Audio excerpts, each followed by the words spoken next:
Ladies and gentlemen, this afternoon we are joined by a special person to me in our program and to a lot of people. Miss Shenita Jones, also known as Apples. Apples, thanks so much for taking a few minutes. Oh, thank you. No No, problem. you look good. I know we Oh, just saw, thanks. we saw Josh there for a few seconds. I'm glad he's back, and you know, and in June of 2013, I met you and Josh actually in a small little town of Dixon where we were training, and Jeremy, myself, and David, and it seems like a long time ago, but I can still remember that those 3, 4, 5, 6 days that we spent, just Yeah, in a small little gym, just training. exactly. Yeah, and it was more than just us. Yeah, I got the opportunity to meet quite a few kids. I still Yeah. remember some of them that was there. Yeah. The Yeah. little NorCal Wildcats team. I know you, I mean, you were speaking to Colin Slater and, Yeah. helping him with this, and then Marquise Chris, you got, there was just all and then Solomon Young and, Yeah, Amari, what was it? Amir? yeah, Armani Collins. Oh, Bonnie. Yes, for sure. Yeah, he stood out. He had swag. Yeah, he was from the city, and yeah, you made him feel really good, like you do most people. When people are around you, they feel your energy and your vibe and your smile. But I mean, here you didn't know any of those little kids. I mean, these kids are playing a little AAU team for me and Coach Souza and Jeremy, and then Josh were training and just kind of he like jumped in and did the drills, even though he was just I mean, he's just probably coming off USA basketball. But that was June of 2013. That was, man, seemed like Yeah. seemed like yesterday.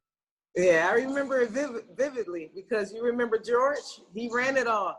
He demanded them to give their all. I recall him stopping it a couple of times and making sure. Yes, he definitely. I know you're very modest or whatnot. I would love for the viewers to kind of know a little about your history. Obviously, you've served for this country. You've Yes. raised Josh. You have a twin sister. You've coached college basketball. You were a really good college basketball. You run an AU program. But if you have a few moments, give us a little bit of history on Shenita Jones, otherwise known as Apples. No, well, I guess it all started when I was a youth. Mm, Growing up, loving the sport, being taught the sport by my brother, mm, and then being fortunate enough to live around a rec center. oh, So growing up around, it was right down the street on the same block I lived on. So I lived there. So doing that, and the people there that helped me, that was just there to support me and look after me and allow me to kind of, try to build my craft and see where I can go with that ball. It always kind of stuck with me. So mm. when I got older, I felt that pull to give back. So once I got out the military, I went back home. I worked in the record department.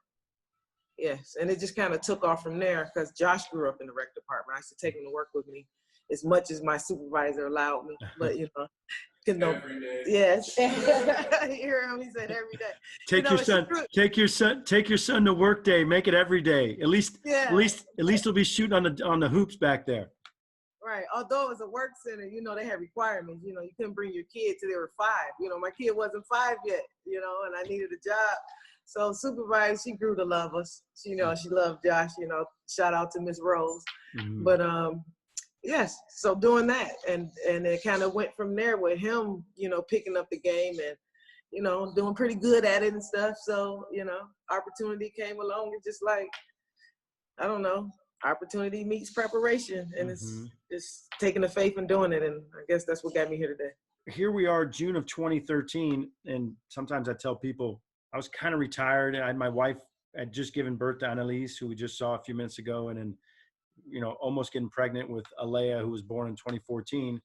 Honey? Um, we met you, the three of us, me, David, and Jeremy, and you had an idea of what you thought was best for your son at the time. Was, all right, I have this vision. I want him safe. I want him around good people, around other people. Like how the idea of our program of Prolific Prep Academy came from your brain, and I'm really curious at how that came about. Like I mean, in 7 days, you had to read us as people, as parents, as basketball people. I mean, it's kind of a unique story. It kind of started with my son as he kind of got better in basketball through middle school, high school. I'm watching that, and the numbers he's putting up. You know, I had a problem with some of the calls at times, which I know, but I mean, it was noticeably unfair. Oh, So I can remember one particular time I actually asked, you know, why you won't call the game according to the rules. It was like, because he's too good. So that told me I needed to do something else, you know, and then with the more of a challenge, to challenge him academically, you know, and I love the school where he was at, you know, I transferred him to Consortium Prep yeah, it uh, was good. in Detroit. We commuted there. His last year in Detroit, he averaged 27 points. I'll never forget it. 27 points, 17 rebounds. He had 6 blocks, 5 steals, like 6 assists. And I'm like, this kid is not that good. I said, he just can't be that good, you know? Yeah. So, and then hearing everything that comes along with that, the attention that it garners, you know, of course, he's my only kid. So people start like wanting to come and talk to you. You don't understand why they're coming and stuff. So like, you know, I started to think about those things. And then just the challenge of academics, to change an environment, somewhere he can learn how people of a more well-off circumstance, Yeah. how they live, how they gained it, how you maintain it. And I was just looking from, if I can introduce him, that the younger I can introduce him to it, you know, then he'll get it probably earlier than later. That was just my thought process. Yeah. So when we come down there to you guys to work out, because I said, okay, let me take him some training, because I was like, he couldn't be this good. So heard about you guys with the camp and the other kids there. So I said, okay, well, let me take him to the West Coast and see how he match up with those kids, you know, because now I'm trying to evaluate them now. I want to see. So I know how to assess them. So we go there, and then just brainstorming, you know, we met, you know, the vibe was pretty good. Everything felt open and genuine. So it was just, I felt comfortable enough to just share some of the things that kind of bothered me. Like, well, because I was more curious than anything, like why certain things don't happen and what about this and this. So I'm watching it. At the same time we're there, I would talk to Josh about it. You ever thought about, you know, like leaving, you know, going somewhere, going to school away to challenge you, you know, more academically, you know, and plus, you know, I thought, you know, I'd give them some independence, learn how to be a little more responsible, faster. This is my thought process, because, you know, everybody's saying this kid gonna be this and that. And I'm like, oh, I better prepare. That was my way of kind of trying to be ahead of the curve. So speaking with you guys, I'm watching the training and how it's organized, the people I met, you know, the skill set that you was teaching them, stuff that I haven't seen. And it's not like I got a broad base to judge something off, but I just know, just from my experience of playing, you know, I didn't see that. So I'm like, okay, this is different. So after watching all that, and I'm asking Josh as the process, you know, you like it? He's like, yeah, all right, you know. So I thought, that's why I asked you. I was like, there's some schools around here, you know. And you remember I asked you that? And I Yeah. was like, I'm like, you know, yeah, you David was might like, know. oh, maybe, you know. I was like, yeah, something like your private school or something, you know, try to do, you know, because I was more focused on the academic part. I said, let me challenge him, because he's gonna be ready, you know. So I guess you guys got back to me the next day or something. We rode around, and some people, they happened to be in the school, so they was asked us why we there, and they wanted to talk. They took the time to talk, so I took the time to ask questions. So I asked questions, exchanged emails. They sent it, put in the application process and everything. They accepted it, and I'm like, wow, you got to accept. I said, can you see yourself going here? Because I remember when I asked them that in the office, and then he asked them, do you wear uniforms? And they was like, no, you just wear. He was like, yeah, I can go here, remember? And that's when he said that, I was done. I was like, my search is over. So Yeah. we did the process, got accepted, get down there, and kind of went from there. So then it comes out, might be a problem with Josh playing in the California League, you know, for the school. And I'm like, it wasn't a basketball move. I don't understand. So I'm like, well, they're not going to stop him from playing. The whole process for him to develop. So that's when I asked you guys. I said, you guys been training and stuff. I asked you, why you haven't started in school? You're like, well, we never thought of it. I said, why not? You train all these kids, you know why? And then it's like, well, I don't know, let's yourself, Jeremy and David. It's like, well, let me think about it or whatever. I'm like, what do you mean? I mean, he's already there. So it's kind of went off, you know, and didn't take much to put up. He already was in the school system, just opt out the plan for the school. And, you know, there you go, club basketball, prolific prep. You guys just took it and ran with it. And I just appreciate you making the leap of faith and jump to help me, you know, because other than that, I mean, I would have had to try to go somewhere else. I felt comfortable enough to ask you, but it was just a blessing that you guys did it. So we did it. Like you and Josh are like trailblazers. We're starting something new, and we could not have done it without the first chess piece, you know, with Apples and Josh. And then literally people from around the world have come to our program, and their lives have been bettered socially, academically, and athletically. And they get to live out their dreams because of an idea you had, and an idea you actually went from idea to actually planning and doing. Do you ever think about, I mean, I know you've impacted a lot of people. Do you ever think about some of the people that, you know, have come through our program that you've literally helped without sometimes even knowing? No, I never, I don't know. You know, it was a blessing that I was oblivious. I think it was a protection for me, especially just going through the whole process, you know, and I look back at it now, but I never thought about that part. My concern and my direction was to help my kid, protect my kid. That was my whole drive, my kid. I knew what I was asking for was something that was a good thing. Yeah. I just never thought of so many kids wanted that too. You were trying to expose Josh. You actually were trying to challenge Josh, but there's only so many things that can really challenge him because he's, you know, but life can challenge Josh, and and going all the way to California, new people, you're almost like, okay, well, you're going to have to sometimes figure stuff out in the world. So might as well, let's start now and meet new people and try to figure some stuff out. Right. Well, I don't know. I mean, I left right after high school, and I pretty much was, I left and went to college. I went to junior college, and I actually had a lot of people don't know this. I don't have my high school diploma. You know, I ended up leaving high school 3 credits short.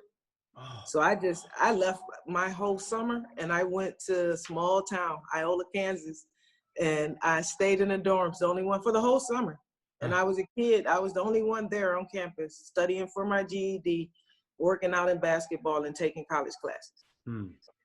So leaving and having that kind of responsibility, you know, like that, and then to pull it off and actually do it, and then go on and get a scholarship to go to the University of Texas, El Paso. And then, you know, that's a little bigger city, something I wasn't prepared for. Mind you, I just left high school from home and went to this small town, and everything was like just small, and it wasn't much out there. So breaking away, going to UTEP, I only lasted 1 year because I don't think it was a party I missed. I think I was like, I was the best, you know, but, you know, ended up costing me too. Playing against this type of talent, it only makes you better. If I'm going to play, I want to play against the best. Welcome to the grind. You introduced me to Dan Hudson, and then you guys kind of started this league. They actually took the name that the grind session, the Detroit. That was a fight to get that. That was a fight to fight that name. Dan knows. All these players now from around the world have experienced competition at all these different events around the country. Organically came from kind of your thoughts and your vision.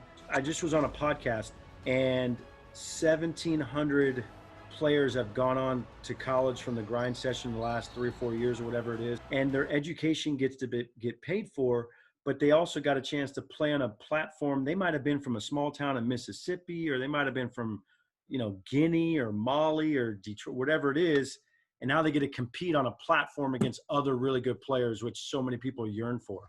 That's truly how it should be growing up. It shouldn't really be a limit of where you play. When you put limitations on something, like, you limit the child.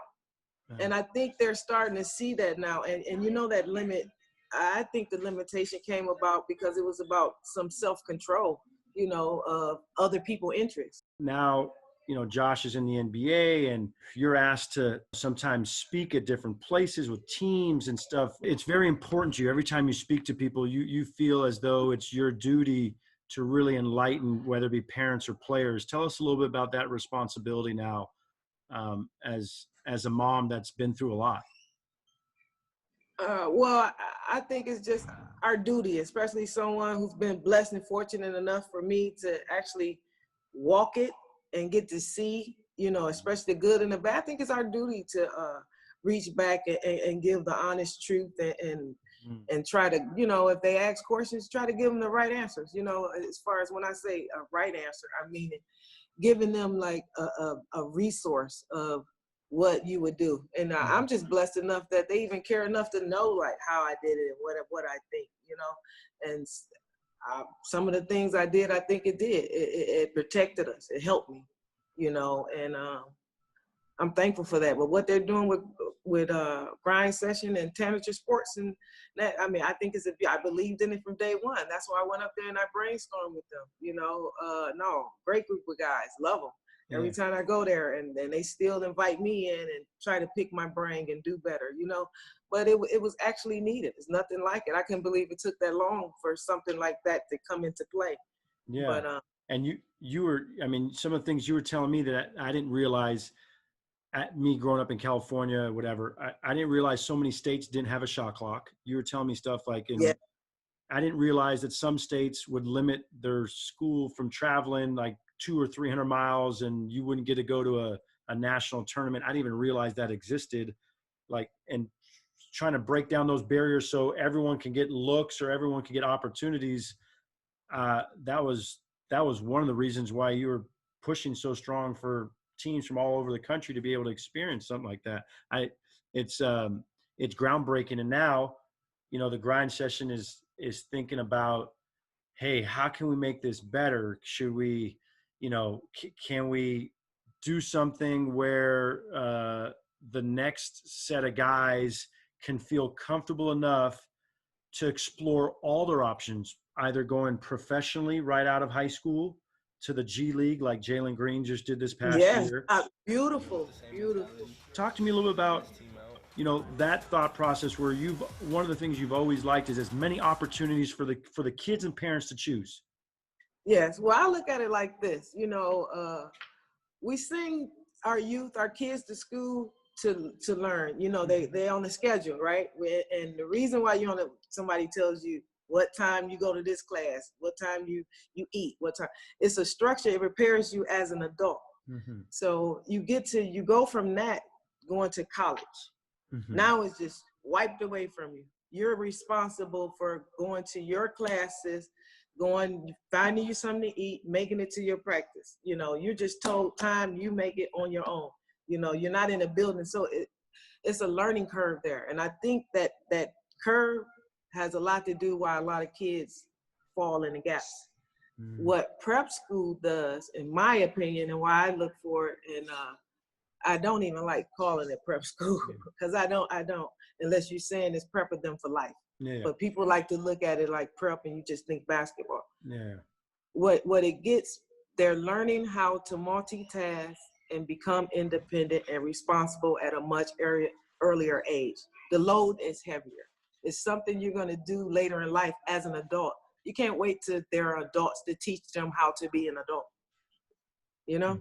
Yeah. So that's the advantage that I think that some of those prep kids, especially playing on the Grind Session, has over a kid that just gets up and go to school and practice every day, who mom and dad come pick them up, unless you're fortunate enough to have your own car.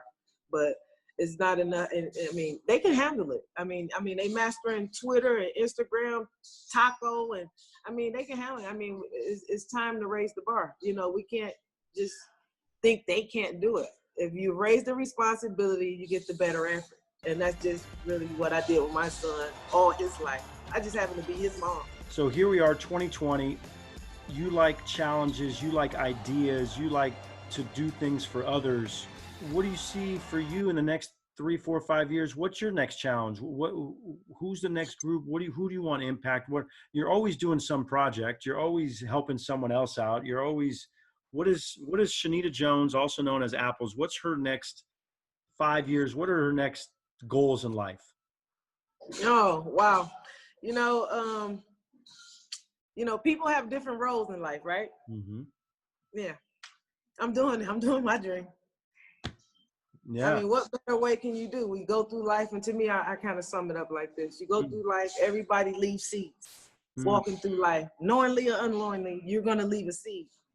And it's like, I think it's three platforms that you can leave that seed on: concrete, dry soil, or rich soil. Now, the thing about concrete, you drop a seed, it's gonna die out. You know, it don't have the right nutrients. You know, it's not in the right environment, so it's gonna die out. You put it in dry soil, it's missing the nutrients, so it's not gonna reach its full evolution. You'll get something out of it, but it's not on the proper rich soil, and that's what I call you, rich soil. So that's why I do what I do. I try to leave all my seeds in rich soil, and the right nurturing, and enrichment, empowering, and then they blossom. You know, it's too many fields full with dead weeds. That's how they treat our kids. You know, if it don't work out, they move on and go to the next one. And you got a whole, I mean, that's what's wrong with it, really. You see a lot of dead weeds. We got to till our field, you know, and remove some of those dead plants and put them in rich soil so they can blossom, you know. It's not about the kid, it's about the opportunity, the environment. Any kid can blossom in something like what you guys provide, you know. Just provide them the opportunity. Yes. Provide them the stability and comfort to be themselves, to believe themselves, but also to experience new things. And they may struggle a little bit at times, but at least they know that you support them for the right reasons. Every child wants approval. Every child wants approval. And structure, and with structure, and you give them structure, you let them know you care, put them in a safe environment. They're gonna give you what you need, and that's what you guys are doing, and that's why it's just great. It's a blessing. I'm proud, and congrats on the championship, because I had a one of my times talking to them, and we were in Arizona. I ran into them in Arizona and went in the locker room. It's obvious you're one of the top teams in the grind session. Yes. I was one of the ones that helped develop and start this grind session. I named it. Amen. And for Prolific Prep, I helped start this. And for y'all not to win a championship, as long as we've been going, it's unacceptable. Yeah. Leave a legacy, make room for the next one. Thank you. Got one. They took the baton and ran with it. I am so happy for them guys and what Jalen and his family had the courage to do something unheard of. You know, I'm sure they had way more people trying to doubt them than support them. And to have the courage to do that, beautiful. Namari making his decision with his family and going over there, man, please, if you don't think I'm gonna be watching Texas Tech, yes. And Illinois, watching Cam, you know, it's amazing. Just all of those kids, man. And they all have their little unique journey. You know, Namari from Chicago and Jalen, all these little towns around the world, but the sport of basketball, you know, that they love, and the platform just allow them to perform, and their gifts, their talent, their hard work. Jalen and his family doing their unique journey through the G League, which hopefully opens doors for others. Everyone kind of create your own path. You're on this platform that's provided, but from there you choose what's best for you. Yeah, you got in it to change your life and change your family life, regardless of the walk. Don't change why you got in it. And, you know, because there's a lot of distraction and pull out there. And to see that, that's beautiful. And I just hope and wish them all the best. Just the whole circuit, just learning Posh. I mean, just meeting the guys, all the competition. I mean, it's crazy, you know. We have a little overtime show. I don't know if you've seen on YouTube a little bit. They followed us this year or whatever, but have you seen a few like minutes or a few seconds of the little overtime show that they did this past year on about our program?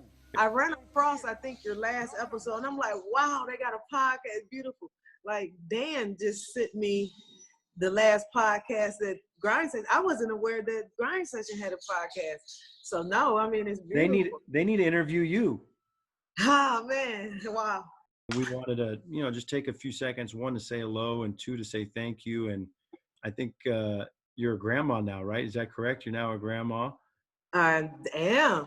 Yeah. I'm a grandma times two. I got two big grandbabies. Yeah, it's a blessing. They're so cute. Oh, there you go. And then, but you're a mom to so many. So now you're gonna be, an yeah, I have several god kids. I really do. Oh, I can only imagine. But we want to say thank you. Hopefully, we can see you shortly. Get some rest when you can, and then hopefully, the next time you're through Napa, we can have you speak again to our team like you do almost every single year in whatever city that you find our team. So I know. We definitely, yes, I sure will. Yeah, because we want to. I haven't only been back there a couple of times since.